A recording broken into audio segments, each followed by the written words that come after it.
liput hiljahuu aina.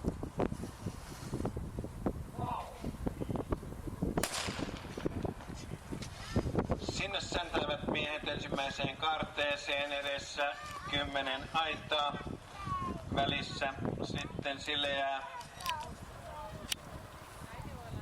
Ja siellä Otto Seppälä on aloittanut vauhdilla. Puolustava piirimestari Otto on tänä kesänä juossut jo hyviä juoksuja ja päässyt mukavaan vauhtiin.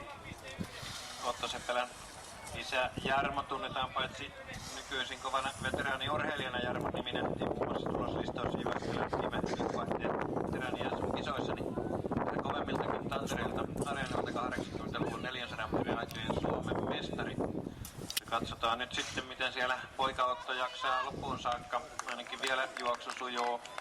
10 metriä on etumatkaa Lamminpään korven miehelle ja hyvä Ossi! Saadaan Otolle voittoaikaa tuommoinen 57 ja Ossi ja Lauri Hassi tuli toiseksi.